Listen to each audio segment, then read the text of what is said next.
Howdy folks, this is Rory and this is the Daily Coin, and as many of you know, I am a daily contributor at SGT Report, and I have on the line today Mr. Dave Kranzler. How you doing, Dave?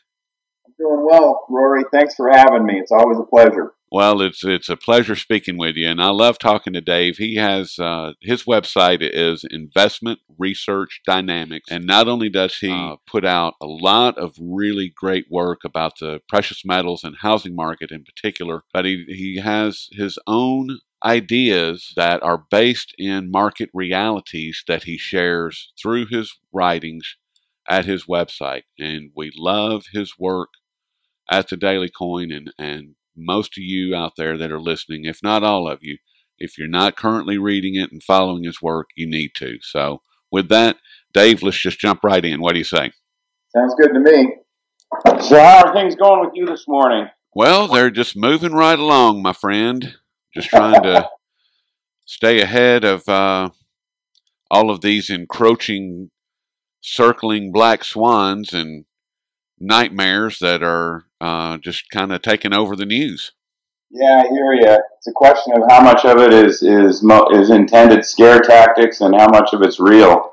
I don't know if you remember that article I wrote, back at the beginning of August about Ebola and it being a crisis of opportunity. But I do remember that. And one of the statistics that I cited was measles in 2012, and that there were 14 deaths per hour for an entire year in 2012 globally. That were directly related to measles. Not a peep from anybody anywhere. Nothing. Now we've got, while it's tragic, the situation with Ebola and the people that have contracted it and that are dying from it, I feel for them and their families. However, it's not 14 people per hour for an entire year that are dying. Why didn't that get anybody's attention? Wasn't the opportune moment. Exactly. Plus, there's measles vaccinations, anytime you want it. Well, there is that, and they actually did pass out like 140 million doses of measles vaccine, and they have the simplified measles only vaccine. What year was this? What's that? What year was this? 2012. Yeah, I remember that, because I remember when the vaccines were passed around, and I'm thinking, man, forget it. Yeah. Well, there was the simple measles vaccine is at $19 and some odd change. And then they have the true cocktail that is for, all of these different types of diseases and viruses that is $120 and change. And we're talking about a lot of money. Even if you take the median on that, say half got the simple $20 shot and half got a $120 shot. We're not talking about a little bit of money here. We're talking about a lot of money at 140 million injections. So you're such a conspiracy theorist, Rory. Well, I'm just kidding. 2 and 2 still equals 4. I don't care what Common Core says. Well, here's what absolutely stuns me about this Ebola thing.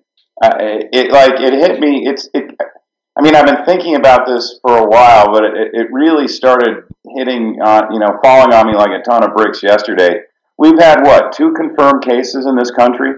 2 confirmed cases, 1 death out of 330 million people. Your odds of getting Ebola, even if 100,000 people get it, 100,000 divided by 330 million, your odds of getting Ebola, you'd have a better shot at shooting a rubber band the length of a football field if you took enough shots at it. You have to have hundreds of millions of shots, and maybe a gust of wind would come up and carry it 100 yards.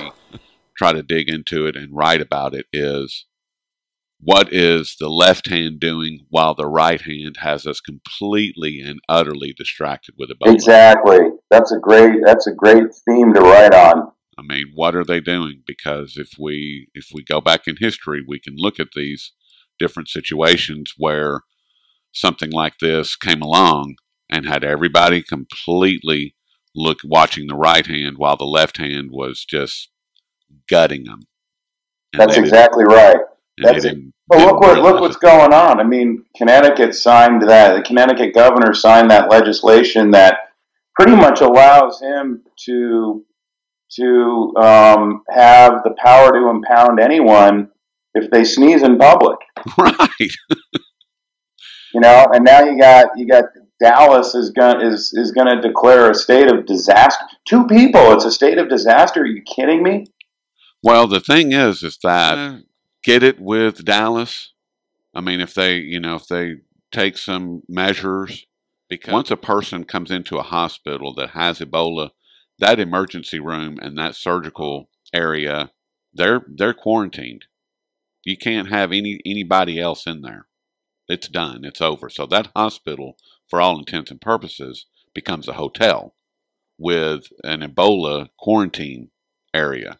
I kind of understand that with Dallas, because you've got to do something. Because right now it's running at about a 50 to 60, maybe a little higher percentage kill rate. So that's pretty good. If you get it, your odds are pretty high at this point that you're not going to make it. I understood all that, but I mean, just to go back to sheer numbers. Let's say 200 people get it out of.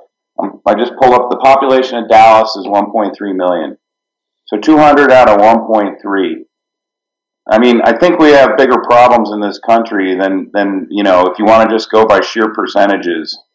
You got children dying of starvation every day in this country, and that never gets published. Correct. So, all of a sudden, Ebola, 2 people get it. I saw Zero Hedge had a photograph of a woman sitting in one of the Washington area airports. I don't remember if it was Dulles or National, but and she's got a hazmat suit on. And you could see from the picture that she was quite obese. And I'm thinking to myself, well, first of all, you've got 0 chance of getting Ebola. Second of all, you should be a lot more concerned about the immediate health effects from being obese, as in high blood pressure, heart disease, and diabetes. She's got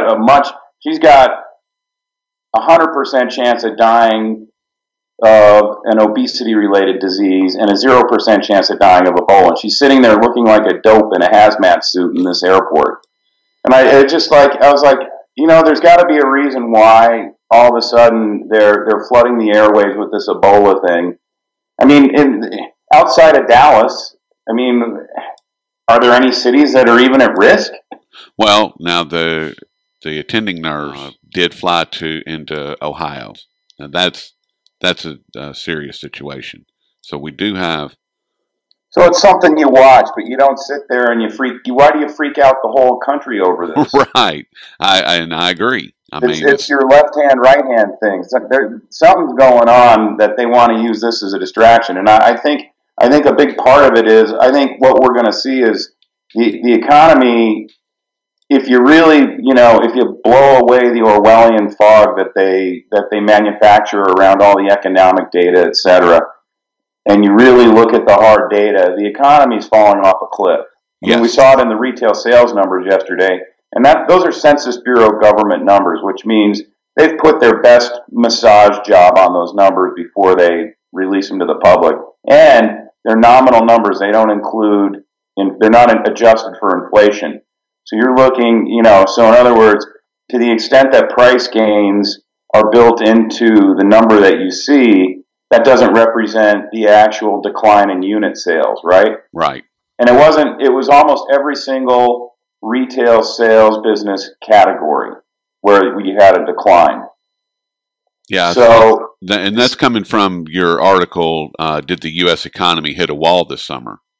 Yes. And I was reviewing that this morning, and just before we got on the call, and that is, and to me, Dave, I want to step back to the article that you wrote before that, is the money printing facade cracking, because these three, the Ebola with the right hand, left hand scenario, the retail sales falling off a cliff, and the money printing facade cracking.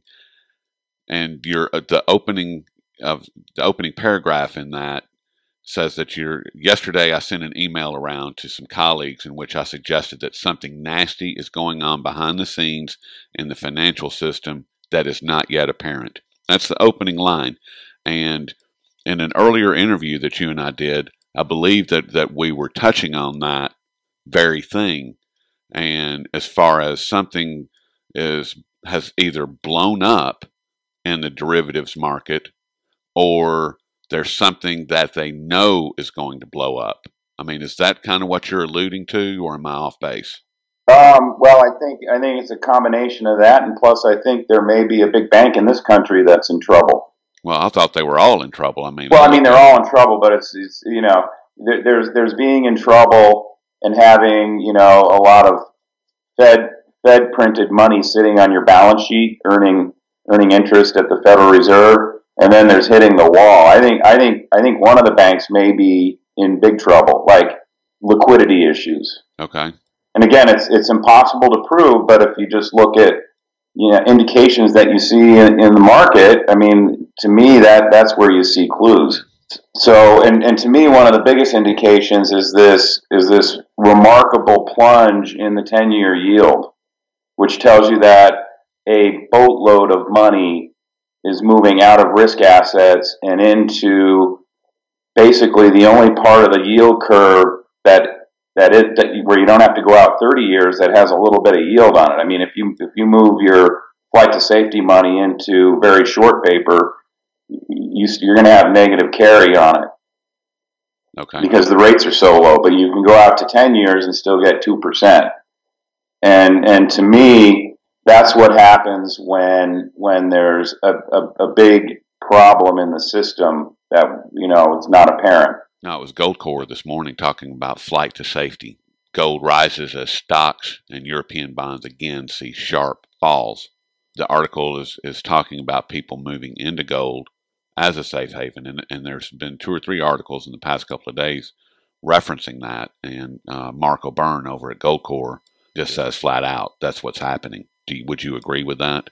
Well, I don't know about people in this country moving into the precious metals as a flight to safety. I do think you're seeing maybe a slightly higher percentage of the U.S. population, because you're seeing Gold Eagle and Silver Eagle sales really spike higher, especially like in the last 3 weeks. But again, I think you're talking about a very small percentage of the population, and it's the amount of, if you measure it by the amount of gold and silver the public's buying per the mint numbers, and that doesn't capture all of it, obviously, but it captures probably a fair amount of it, because it doesn't capture, junk silver and things like that. But you're talking about a very, very small percentage of the total gold and silver that's produced in a year globally. There's a massive flight to safety movement into physical gold and silver going on in the Eastern Hemisphere, but everyone who goes to your website is already aware of that, and it looks like it's picked up quite a bit. I mean, now that you have a new government over in India that doesn't seem to be quite as beholden to the U.S., there was a report out the last couple days, I've seen it in several spots, including from some Indian newspapers, that for the month of September, the amount of gold imported into India increased 450%. Yep. Now, it's a little bit deceptive there, because in September last year, that was right after they imposed the really stiff import controls, and it almost basically shut off gold going into India. But it's still an enormous amount of gold. I think some of the initial estimates I've seen for September, and again, it's off the top of my head, around 130 tons just for September. That's a lot of gold, and that doesn't include the amount of smuggled gold that's still going into there. Right. And then you combine that with China. You know, we had all summer long these Orwellian mass media reports that Chinese demand was tanking. Well, yeah, in the late spring this year, it was down versus the late spring of 2013.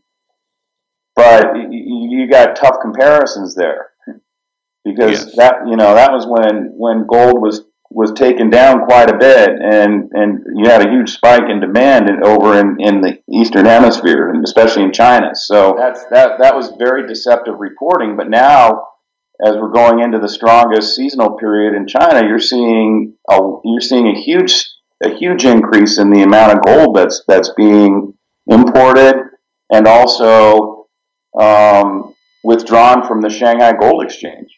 My For the guess numbers is, that Kuz Jansen digs up every week. yep, and he does an outstanding job. Does a great job with it.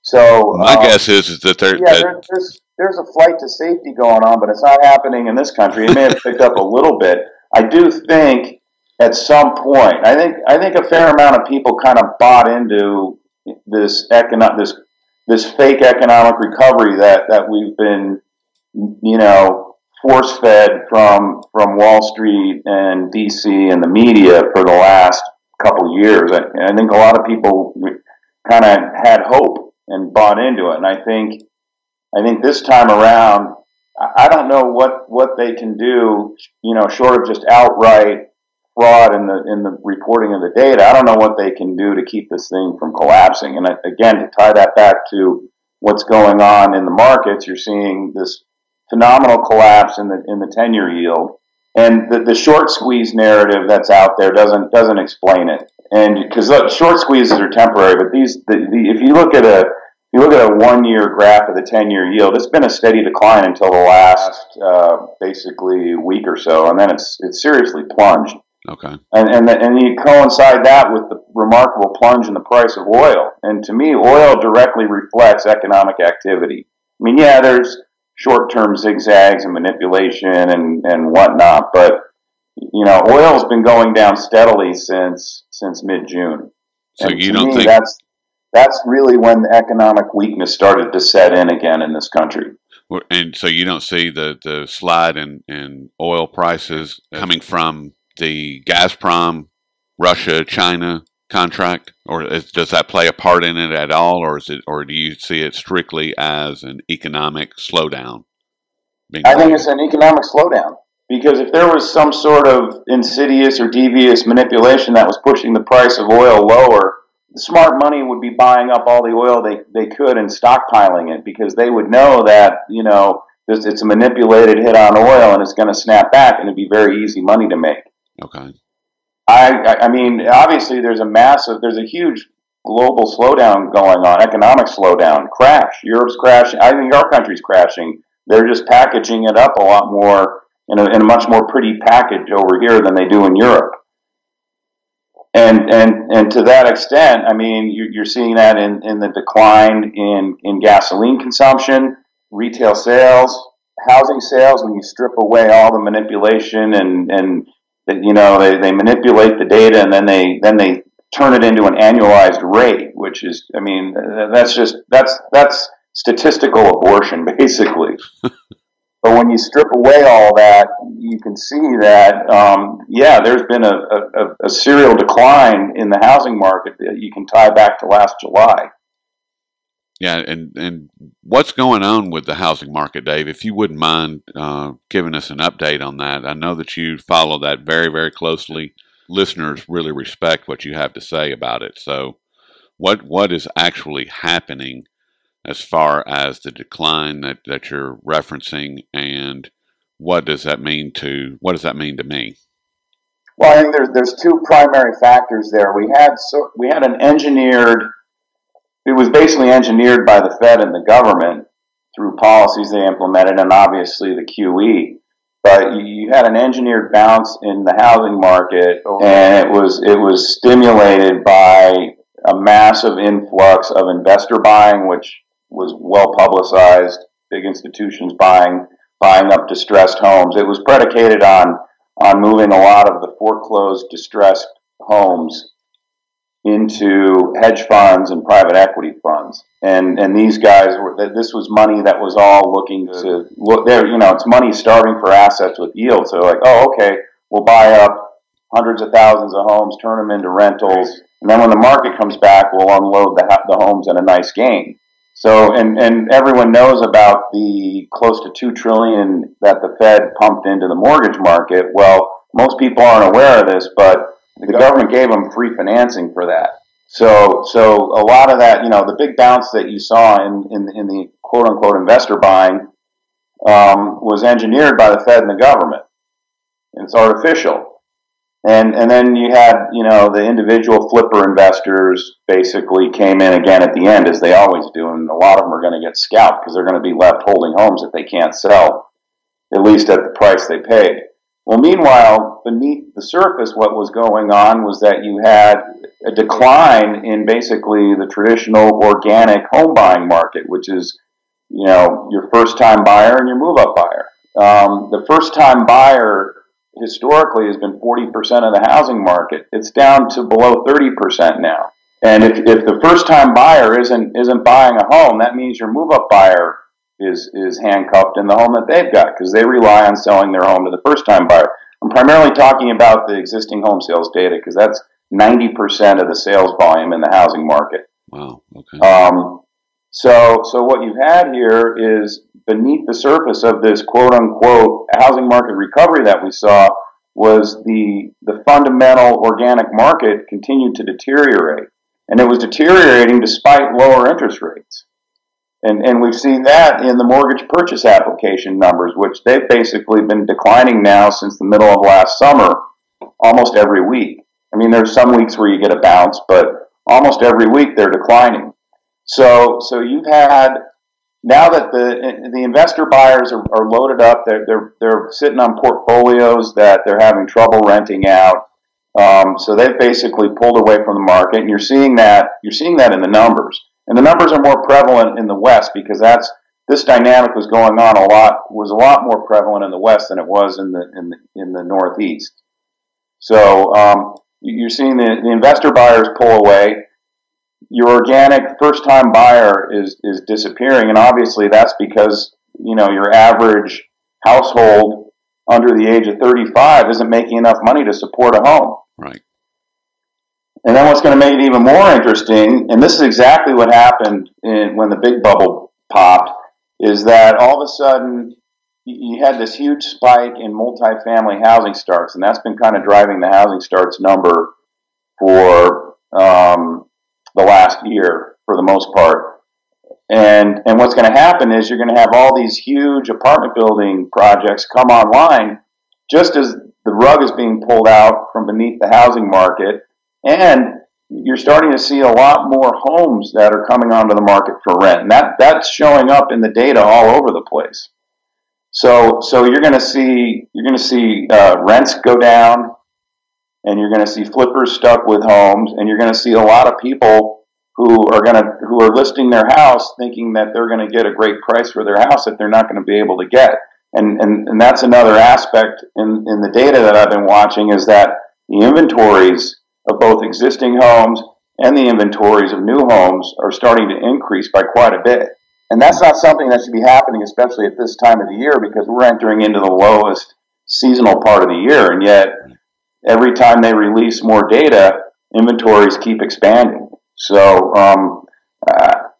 it's going to take place in a slightly different form than the original popping of the big bubble, which was driven by the collapse in subprime garbage paper that was being used to finance these homes. But the housing market's going to collapse again. Do you think that the Federal Reserve, with their pump and dump schemes, like the housing market that you just described, do you think that they're able to go in and target specific markets to rally that market or to destroy that market? Like, for example, say Detroit. We all know that Detroit has much bigger problems than their housing market. But just as an example, something that people can look at, that Detroit is in a shambles, but their housing market, can they target that for destruction and say somewhere like San Francisco, they can target it for a rally?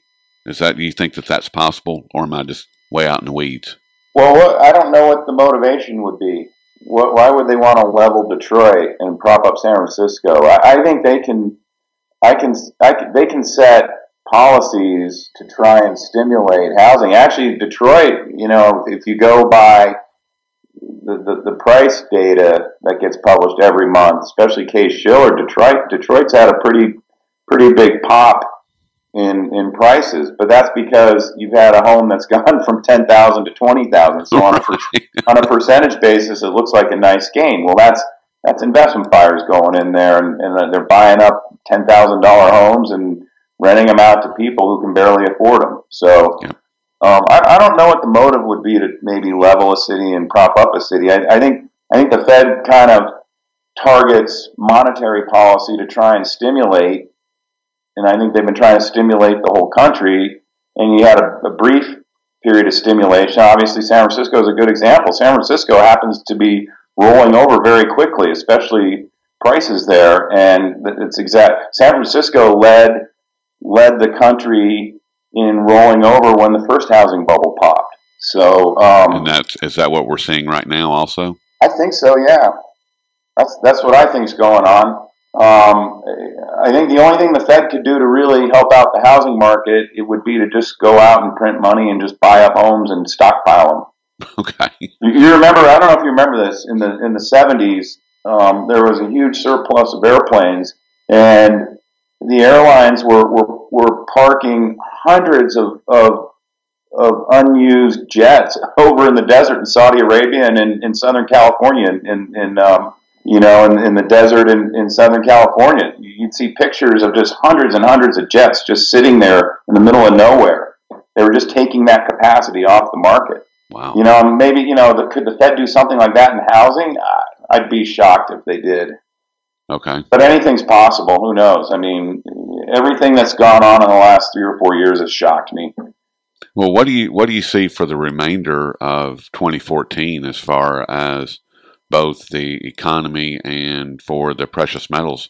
Is the bottom in, do you think, for the precious metals market? Do you think that it's going to continue in this sub 1,300 for gold and sub 20 for silver?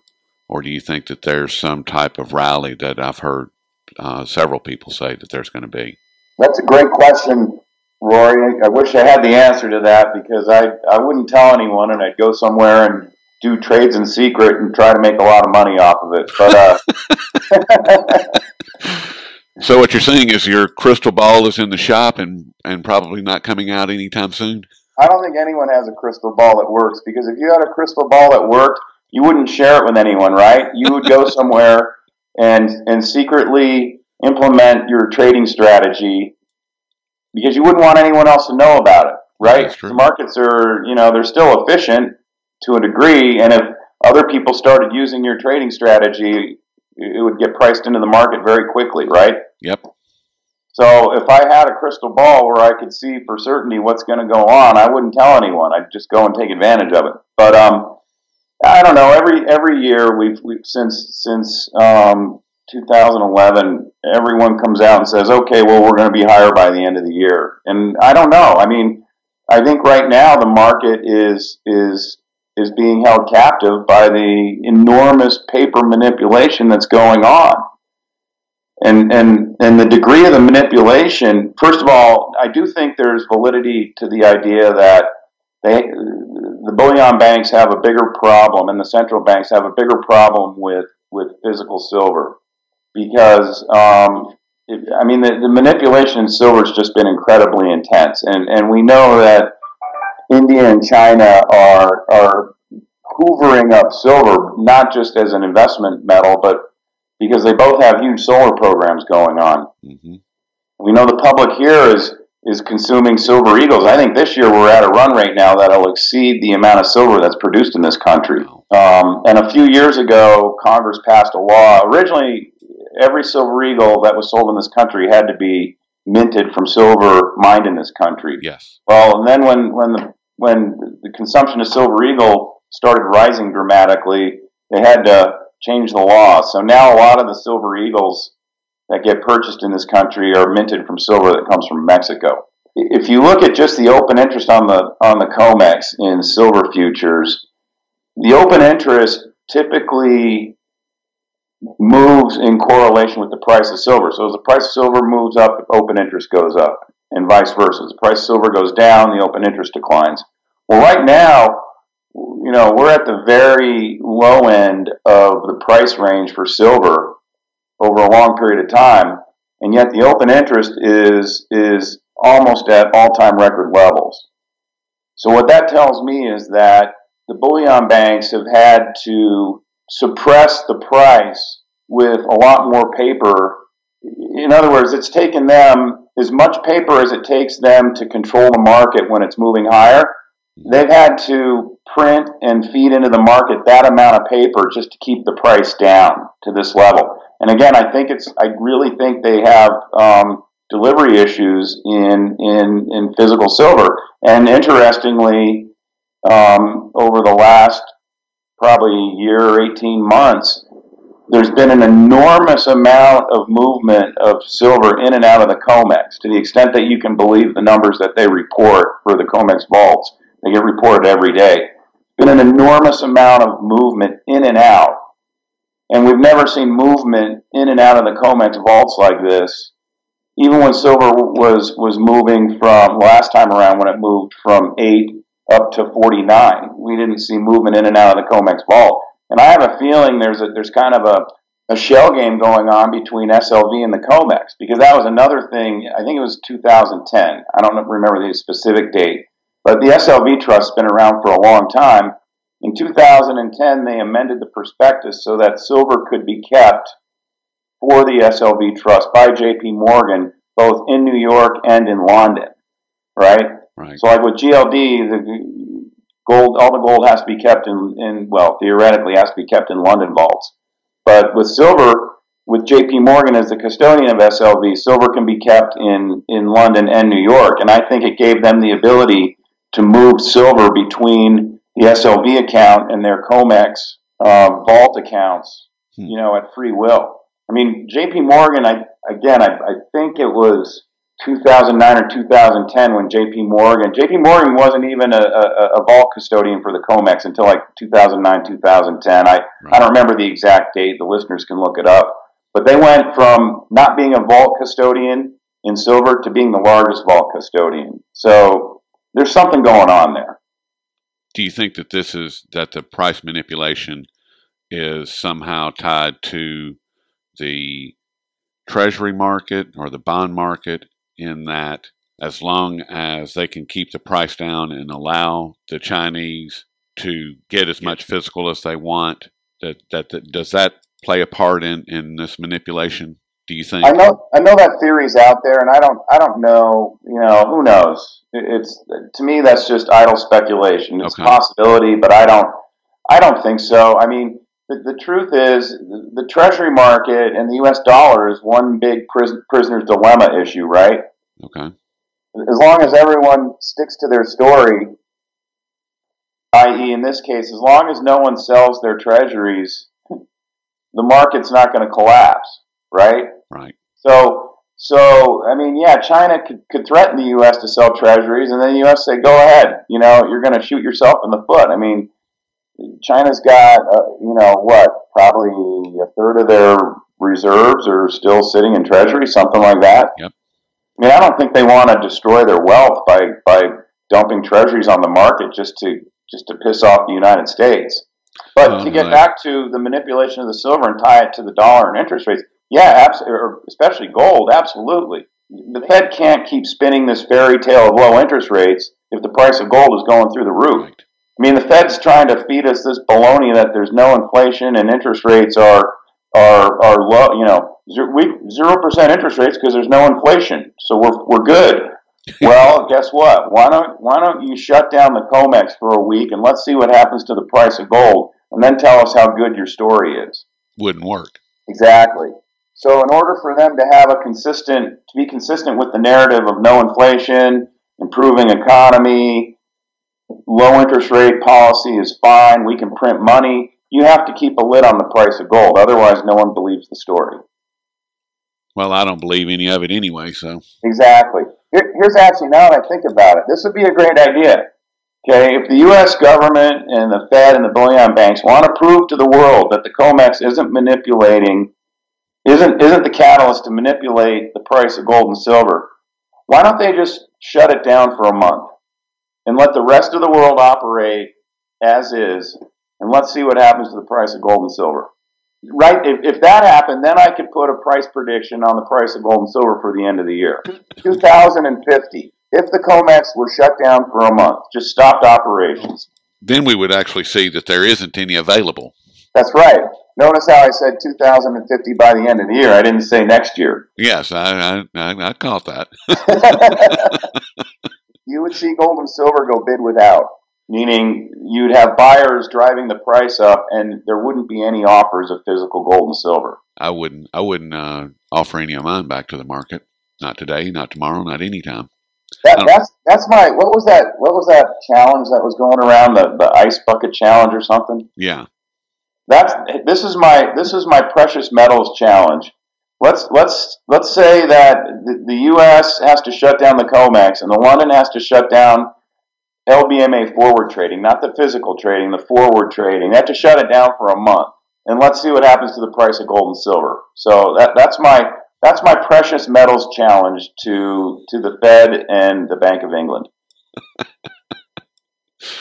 I don't believe you'll get any takers, but I don't think there'll be anyone.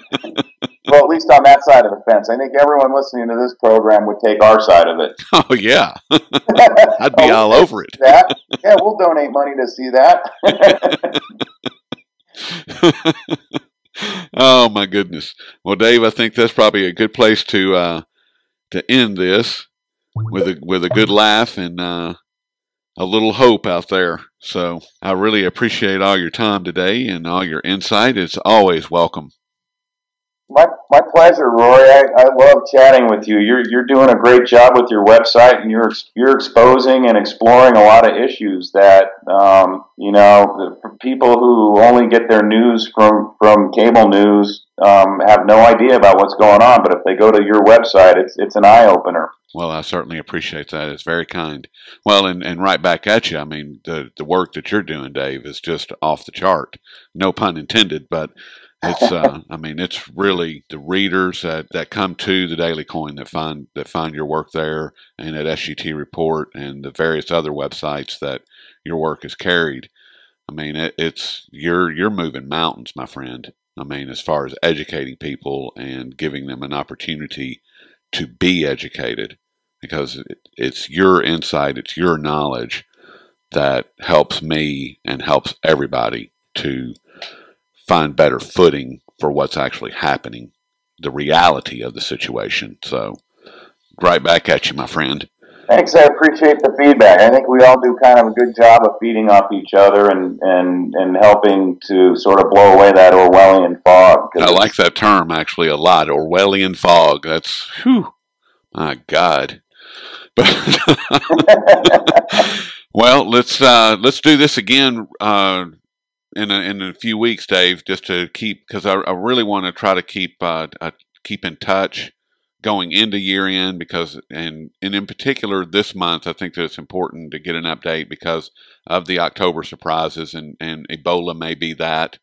I've heard speculation on that, so hopefully we can catch up in 2 or 3 weeks and see what's going on, see how that pans out for the holiday season. Anytime, Rory, just let me know. All right, buddy.